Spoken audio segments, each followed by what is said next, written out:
Ryan Jarrell here for Fight Bananas, and my next guest will be back in action at UFC Tampa December the 14th when he takes on Vitor Petrino. And of course, it is the Hanyak himself, Dustin Jacoby, on the show. Dustin, how are you?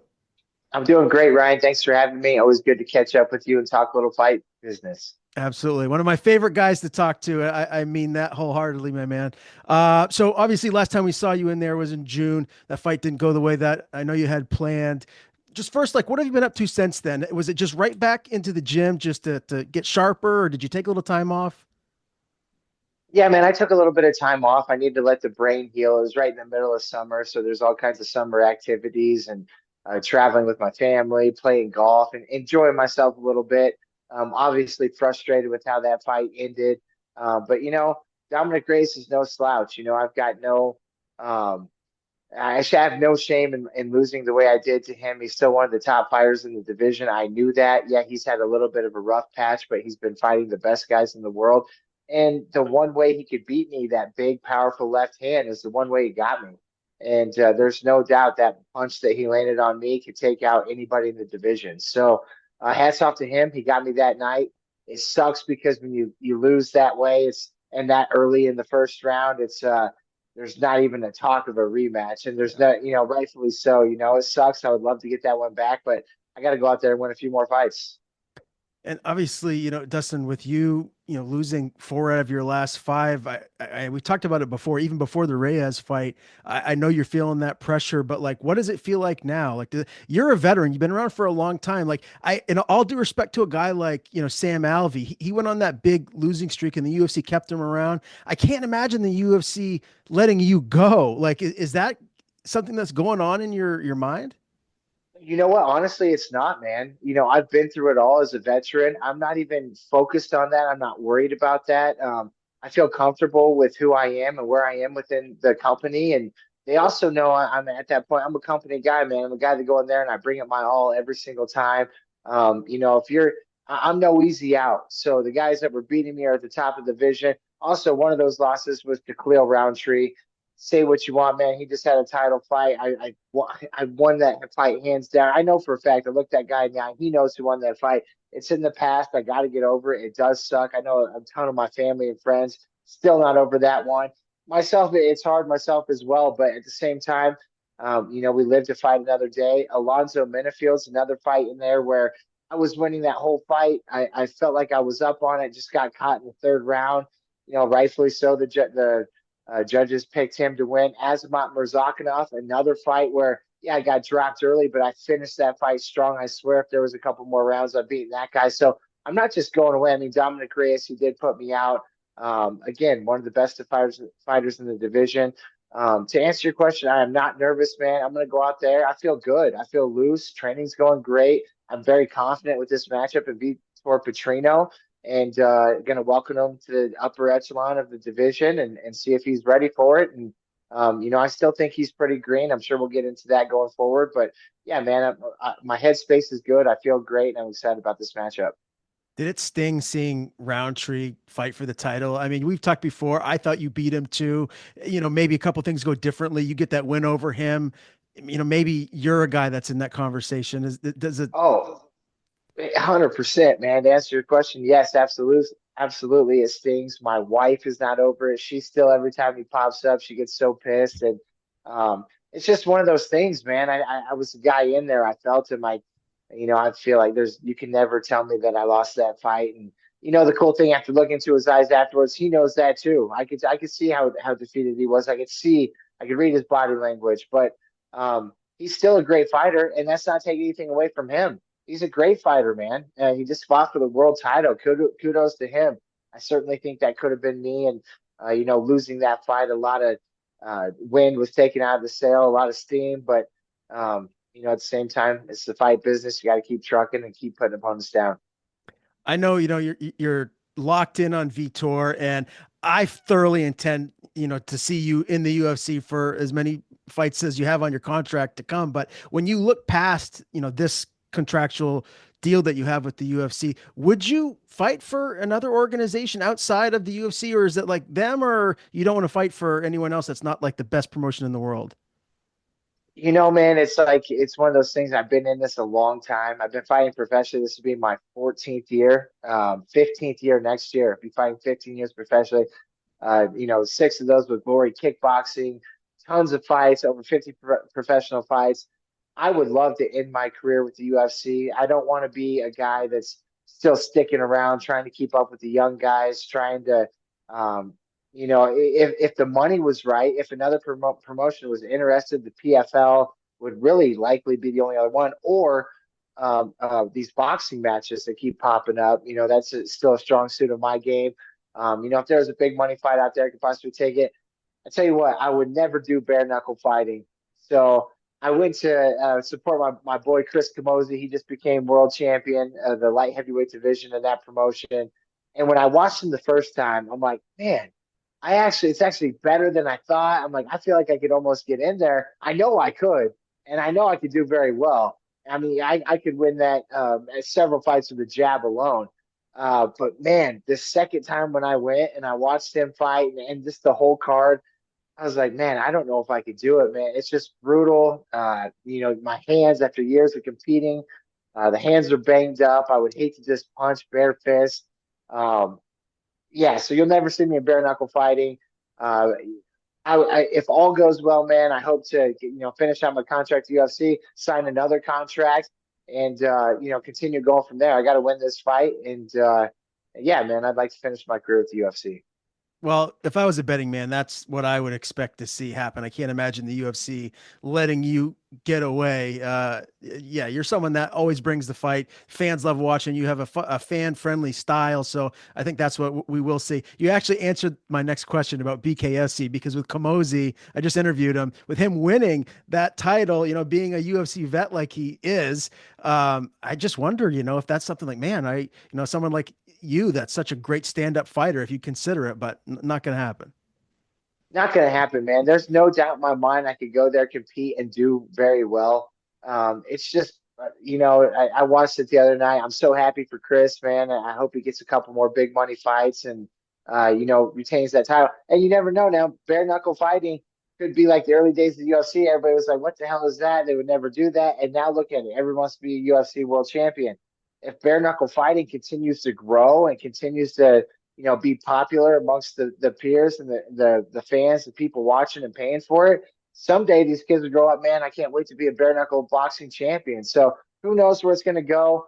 You can guarantee you'll never see me in there. Okay, fair enough. As far as the time that you've had up until this fight to prepare and get ready for Vitor, you said you took a little time off, you golfed and everything. How's your body feeling right now? Do you feel as close to 100% as you can when you're smack in the middle of camp?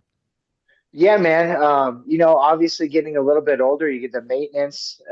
It requires a ton of maintenance. I'm in PT twice a week. I cold plunge every day. I really just got to take care of my body. Training sessions are a little bit shorter. They're cut down to about an hour, and then we do a little more technique before and after. But the body is as good as ever. Obviously this is a young man's game, but I've got no major injuries, man. It's held up. It's doing well, but getting out of bed in the morning, you definitely feel it a little bit more in your mid 30s and not quite the spring chicken I once was, but which is really crazy, man. I see all these kids getting older and it means I'm getting older too. It's pretty wild. Well, you still look like you could be in your mid to late 20s. So if that means anything. Well, I appreciate you, man. I still feel good. I feel like I still look good, and we still got to go out there and perform well too. So that's the biggest thing. Going out there, like you said, so I'm a fan friendly fighter, and I always put on a show for the fans. I go out there, man. In my mind, like if I'm holding back or I'm hearing booing, or which I don't usually do, but to me, you just got to go, go, go, go, and sometimes it gets me in trouble. I think the Alonzo Menifield fight, if I would have sat back and just throwing the jab out and just been a little more not so go go go, I think I would have easily won that decision. But me, man, I was putting pressure on him. I was in his face. In my mind, I was like, boom, I got you, bitch. Like this fight's about over. And then damn, I just got caught with a big left hook by, another great fighter in the world's best promotion. So I just got to, and that's what this fight we've been working on too, maybe being a little bit more patient. Of course, if I sense blood, I'm going to go for the kill. That's just what I do. And I definitely want to put it on him, but I also want to fight smart. I think Vitor Petrino is very green. I think he has a lot of holes in his game. While he's young, he's tough, he's hungry. This is a classic, one of those fights where maturity and experience are going to prevail, I believe. It's interesting you say that too, because I don't really divulge my betting habits as much as I know you bet. You can't bet on UFC, but you bet on other things. But I actually picked Anthony Smith to submit Vitor Petrino, Oh, nice. and that came to fruition. And you know Anthony Smith pretty well. Like, did you see some things in that fight that you feel like you're going to be able to exploit in your fight with him? I certainly did. I'm going to keep those on the DL. I'm not going to be too open about it, but yeah, Anthony's a fight that I just went back and rewatched with Coach the other day. We had another film session and broke down several of his fights, but it took a lot away from the Anthony fight. And again, it just shows how green Vitor is. I mean, yeah, and just or I guess lack of respect for Lionheart, thinking that he's old and doesn't have much left, man. That guy is a wizard on the ground. His jujitsu is like none other. He's the one guy I'll never forget throughout my whole career. Just rolling and practicing with him, man. You'll never not know that feeling once you do it. You just feel like you jumped into a solo cover on a swimming pool, and now you're holding on for dear life. You're just wrapped up. You can't move, and I think that was just lack of respect and just a little bit of greenness out of Vitor going for that double leg when I thought that he was doing quite well on the feet. And Anthony was too. Anthony slowed him with a few things, but Vitor just showed his inexperience shooting that double on a high level jiu-jitsu guy. And then glad it paid off for Anthony. Yeah, and Anthony's known for his ground game. You're known for your stand up. When was the last time you had a submission? I tell you what, man, it was my third pro fight ever. I was 2-0. I was fighting a guy like 11-8. It was Anthony Smith's teammate. In fact, I think Anthony Smith was in his corner. This was years ago, 2010 or 2011, and college wrestler. Yeah, took me down. As soon as he took me down, I put him into a triangle right away and ended the fight. So I tell you what, man, rolling around you guys on the gym, like it's a requirement, right? It's part of a mixed martial artist is you got to do what you got to do. And I'm not bad at rolling. I just don't ever, when we go into a fight, my game plan is never going to be to take you down and try to submit you. I'm more of the Chuck Liddell sprawl and brawl and keep the fight on my feet. I love kickboxing. So hopefully this would be a good fight. There's no doubt Vitor is going to come in and try to take me down. That's another good thing, though. I like that aspect because my cardio is always superior in the light heavyweight division. I've got good takedown defense. When guys do take me down, I usually, scramble back up to my feet pretty quick, like they use a lot of gas when they do that, and that's what I'm looking to do with Vitor. I think he's going to come out and try to wrestle me right away, and I'm going to use my knees up the middle, my uppercuts, my length, my superior takedown defense, and then if we do get to the ground, I'm going to get back to my feet and let him wear on me a little bit and then wear on him and see how his gas tank holds up. So do you feel like when you look at how this fight is going to play out, that you're just going to kind of maybe have to weather the storm early, a lot of the takedowns, tire him out, piece him up a little bit, and then maybe you would see a finish late? Yeah, 100%. I think that's exactly my game plan. I think he's going to be the biggest, baddest, scariest version of Vitor Bertrino in round one, in more or less 3 or 4 minutes of that round. He's going to come at me hard, and then from there, what do you got left in the second and third? And that's my mindset usually in every fight. That I can suffer longer than you can suffer. I've been here before. I've been to the bottom. I've been drugged through the mud. I know what it takes to come out on top. And that is my mindset. This fight, every fight I have, I'm going to challenge those guys to be there with me in the second round, to be there with me in the third round. And, if we got to go into deep waters, I'll be prepared for it. Tell me, who have you been going with mostly in this camp to get ready for Vitor? Anyone specific? Yeah, so I've got a teammate of mine, Austin Jones. He fights for a world title this weekend, or excuse me, next weekend, a local show in Nebraska. I say world title; it's a professional championship, which is no easy feat and quite a credential to add to the resume. So I've been doing a lot of work with him. He's a good look for Vitor. Cody as well. Cody's doing a little more coaching now these days, but he definitely gets in and mixes it up with me. I think he's a great look. He's about the same size as Vitor. I can promise you, uh, as strong, if not stronger than Vitor. Cody is, man, I say it every time we talk, one of those guys that if he could get it right up here, man, the guy is so talented. I just went to a haunted house with him and I was like, man, imagine how how bad I wrecked Vitor if I just had your strength in wrestling and grappling and my striking. He's like, I know, man. I think about that all the time. Like, because I tell him, man, and he's such a good striker. If he could just get it right up here, that guy is very dangerous. So he's been a great addition. I tell you, I promise you, when I feel him practicing with him every single day, that I'm not going to feel more strength in that octagon than Cody Brundage. Yeah. I love Cody. And with Halloween being yesterday, you guys going to the haunted house. You know what would be terrifying is if you guys, dressed up as UFC fighters and went out trick or treating. You just could show up as yourself and be like, "Give me your Yeah. candy." Yeah, man, that would be a good one. I actually had a good buddy of mine in college dress up as me, and I was only an amateur fighter then, but he had the tattoos on the back. He had a stocking cap. He had my MMA gloves and fight shorts from a couple of my amateur fights. It was pretty funny. Yeah, man. And as far as Factory X goes, obviously, I feel obligated to at least ask the question. We've seen Brandon Royville, Alexander Hernandez, a couple other guys, leave the gym. Is everything all right at Factory X? Can you give us like any update as to the reason for kind of like the mass exodus? Yeah, man, it's a sad deal. Coach has his reasons. The fighters have their reasons, and unfortunately, some things didn't work out with a few of the guys, and Coach demands a lot, and he demands a lot out of Factory X and the culture that he establishes there, and it's not meant for everyone. Unfortunately, some of my best friends have parted ways, and I'm still with Coach at Factory X, so it's going through a little bit of a change. We had a super big team for the last several years, and it's dwindling down, man. And that's fortunate and unfortunate at the same time. But I'll leave it there. Yeah, Mhm. the guys have their reasons. Coach has their reason. And unfortunately, some guys have left, and it is what it is. Does it give you more like one-on-one time to like focus on your skill set to prepare for the fight? Well, yeah, I mean, I've always had the one-on-one time with coach. I've always, been fortunate enough to receive a lot of his time. But I guess in the training room, in and of itself, there's a lot less numbers, so the coaches are more, a little more detail oriented on, can cover a lot more of the guys on the mat, and it's been working out so far, and hopefully, it just continues to get better. When things like that happen, you just got to adapt and overcome, and adversity is nothing new to me, certainly to coach, to Factory X, to anyone really. So just got to continue to adapt and evolve and get better.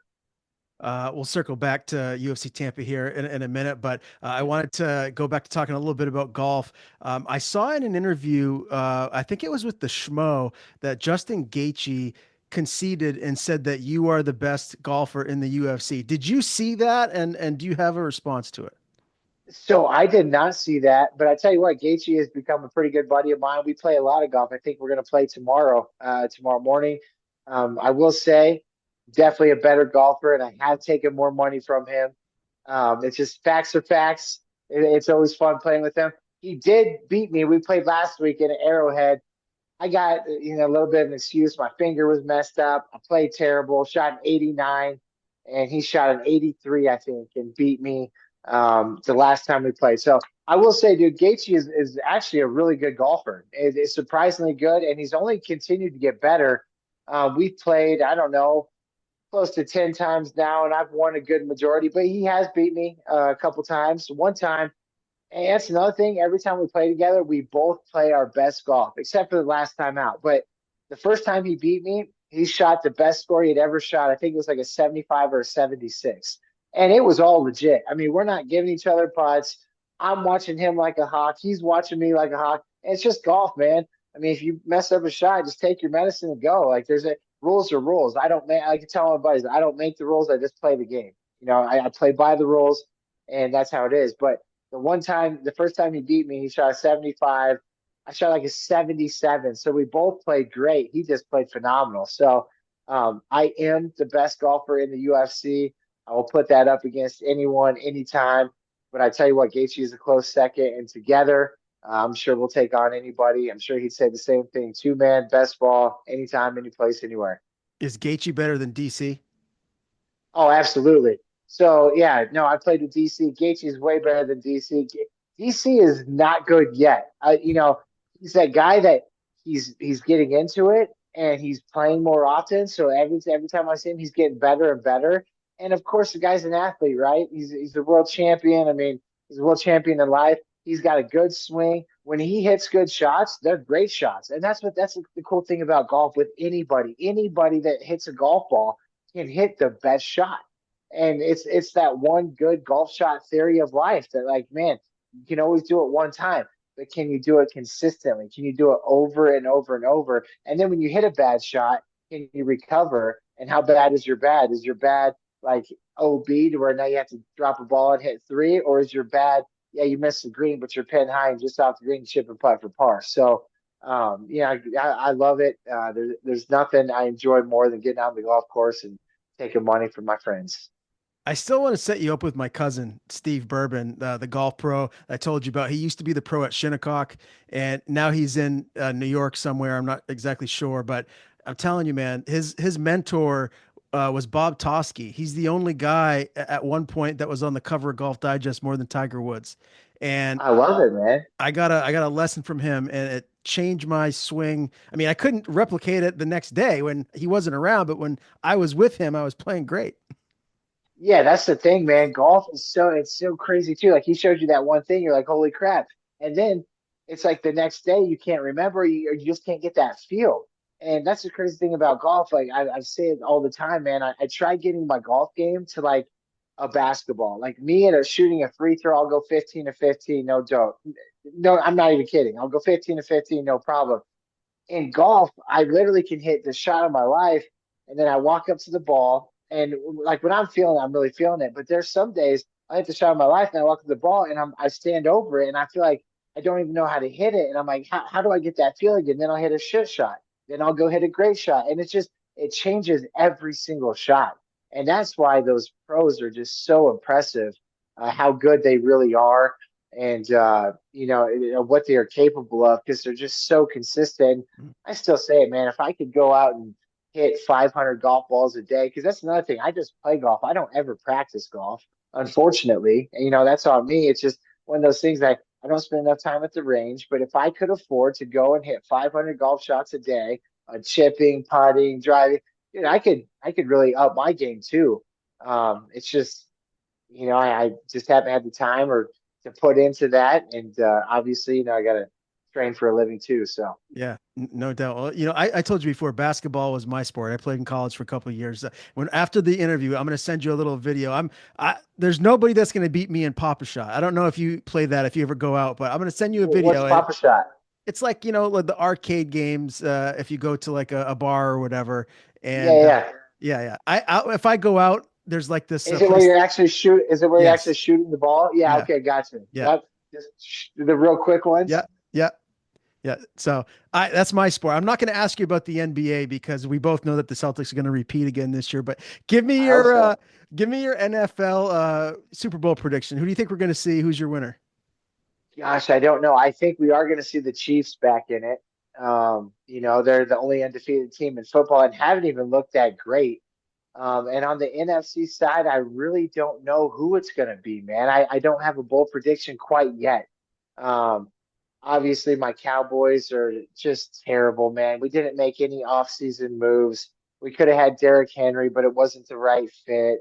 The injuries to Parsons and Lawrence and Diggs. I mean, our defense is so banged up. We got rid of Dan Quinn. I tell you, who's looking really good is Washington. I like that Jaden Daniels in Washington, and again in my division. I just don't know who's going to come through on the NFC. I really do think the Chiefs. If I was pick a Super Bowl winner, I think they three-peat. I think Wow. Patrick Mahomes uh, earns that nickname. I got Patrick. Baltimore and Detroit this year. Those are the two teams I think. Okay. Yeah, Detroit, no doubt. They got a tough one this week. Green Bay. I think Green Bay might get a Green Bay at home, getting some points. So I do like that matchup. Green Bay's young and they're tough. Detroit's good. I like Detroit. My fantasy team's got off. I got a ton of Lions players, yet I'm doing so bad. Yeah, I hear you. I got Gibbs in both of my leagues, so I'm doing all right. I'm middle of Nice, the pack, but we still got some nice time left. for Um, sure. so to circle back to UFC Tampa, December the 14th, when do you actually leave? And I'm assuming Brundage and Coach Montoya will be in your corner. Yeah, I'll have Cody again. I'll have Coach again. We usually go out there the Tuesday before fight on fight week. So the Tuesday before that Saturday. Tuesday's always a travel day. Wednesday's always a bigger media day. Thursday's a little bit lighter on the media. Friday's the weigh-in day. Saturday's fight day, and Sunday through Thursday we'll be hanging out in Florida, golfing and enjoying time with family and friends, and celebrating a victory. Now, I know that you've walked out to Tom Petty for quite some time now. Is that ever going to change, or are you going to stick with that walkout song? I like that you asked that question. My wife's been pushing at me to change it. Not that she doesn't love the song; she loves running down the dream, Tom Petty. I think we're going to go back to a little old school, the Carter One, the original Carter One, Go DJ, Little Wayne. I used to walk out to that all the time, especially as an amateur. And I mean, the crowd, of course, all my people. That song just hits hard and definitely bangs. So I'm going to go back to Go DJ. I'm going to get the crowd hyped up, and it's going to be a good one, man. It's going to feel like old times. Okay, I absolutely love that. I love the Tom Petty walkout, but this is cool. So as far as Petrino goes, we've talked about him a lot. Do you expect to finish him? Like, what's your prediction here for this fight? Yeah, I would love to take him into deep waters and get him, man, or catch him early. Obviously, I'm always a fan of catching him early, kind of like the Kendi Nzechukwu fight. But the kid's tough. There's no doubt about it. He's young, he's hungry, he's on the up and coming, but he's very green. When I watch his film, he does a lot of things that just don't make sense. And for instance, you're both orthodox and just throws up that right kick. You should never just throw up that right kick when you're both orthodox. Fighting Anthony Smith, he's doing quite well on the feet, and then a high level black belt tries shooting in on a takedown, then hanging on to him on the cage with his head right on the side, like just doing some things that just show how green he is. He's a very tough man, but I think that maturity and experience in this fight game is going to prevail on fight night, and I will certainly be prepared for the best Vitor Petrino there is. I know the guy's strong. I know the guy's going to come bring a fight. It's my job to be prepared and take him into deep waters. And DJ, what would be the perfect 2025 for you? I mean, do you want to space your fights out? Fight every 3 or 4 months. Would that be the ideal thing for you? Ideally, I kind of like this. I'd like to go on a little streak again and just fight a couple times a year. I think, at my age, I've put into work throughout my career early on, especially when I got back into the UFC, running through contracts, running through opponents, fighting, whenever they call. I think every fighter wants to get to their, mid to upper 30s and later in their career should take a little more time in between fights, especially like my last fight when I got, dropped the way I did and concussed a little bit. You don't want to be jumping right back in there, man. You saw it with Stipe Miocic. He goes in there and he fights Francis Ngannou the first time, wins a 5 round decision, took some big shots, like some shots you're like, holy crap, that's not knocking Stipe out. I don't know what is. And then they have that quick rematch, not long after that. The first little light shot he takes, he goes out. Mhm. I think you definitely got to let your brain heal, especially as you get a little bit older. So ideally, man, a couple times a year would be perfect. Go finish this year strong. Go get out there in spring, and then go get out there in fall again next year, and just continue my winning ways and continue with the company. I love it, man. Can you give me a Stipe Jones prediction? Man, I love Stipe. That's my boy. Um, I just think John Jones is one of the best to ever do it. He's the heavyweight goat. He's the MMA goat, excuse me. Light heavyweight goat for sure. Too early to say heavyweight goat, but I think he's the best to ever do it. And I think he is a problem for anybody. He's now going to be bigger than Stipe. He'll probably use some of that reach and get into his wrestling. And I think Jones is going to win, man. I'm not going to bet on it. I'm going to be pulling for Stipe with all my heart. But my head tells me John Jones is going to win that fight. Who would be your Mount Rushmore of MMA? Give me your top four all time.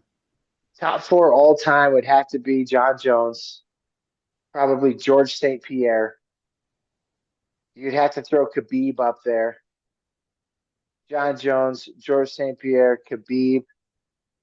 Uh, and then I guess if you're going, just popularity, throw Conor McGregor up there. I mean, just off of what he's done for the entire game.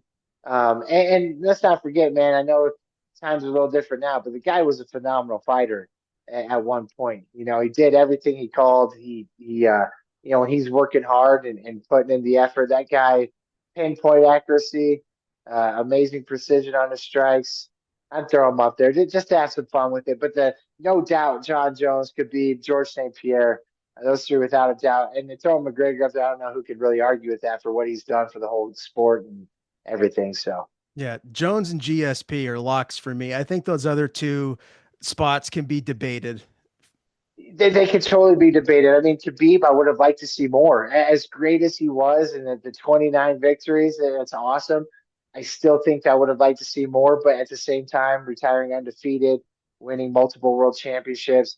Anderson Silva is a guy that could easily be thrown up there. In fact, you want to take McGregor out, you put Anderson Silva in for me. But yeah, Jones and St. Pierre locks for sure. Yeah, no doubt. Last question from me. Fighter of the year, is it Poatan or Taporia? I'm going to go to Poirier. I think he has done extremely well in there, and to give Max Holloway his first knockout loss, looking phenomenal doing it. Yeah, I just can't go. Gosh, Poetan too, man. I know that is tough. Oh man, I said to Poirier. Now, the more I think about it, I'm going Poetan. He saved multiple cards, headlined multiple events, won in dominating fashion.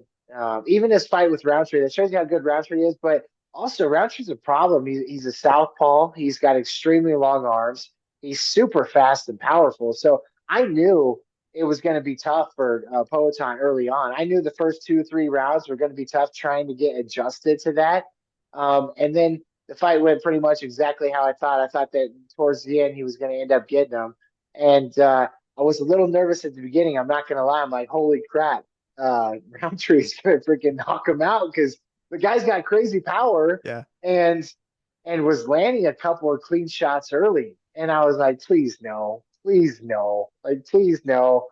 And anyway, yeah, what happened happened. You know what? I'm retracting it. I'm going Peloton. The guy saved multiple cards. He headlined multiple events, dominating knockouts. Guy's a stud. Can't argue it, man. Dustin, as always, brother, it's a true pleasure to talk to you. Best of skill come fight night again, December the 14th, UFC Tampa. Before we do sign off, man, I want to give you the floor. Anything you want to plug, anyone you want to thank? Floor is yours. Yeah, man. My team at Factory X, as always, my team at Iridium Sports Agency. Those guys are the best. Chief Upland, amazing hunting gear. If you're an upland hunter, check them out. They continue to hook me up. They have, ever since I fought on the Contender Series, they showed a little portion of my brother and I bird hunting, and they've reached out. I've become really good friends with Jake, the owner and CEO and small business out of Wisconsin, man. If you guys are hunters, support those guys big time.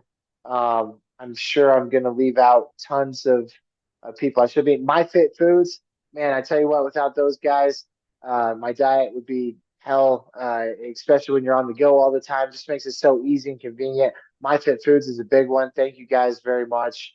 Um, yeah, any more, I'm sure I'll get out there on Instagram. I'm not too on the IG here lately. I just haven't really been too into it. Hope making posts or anything like that. But as fight week gets closer, I usually throw stuff out there.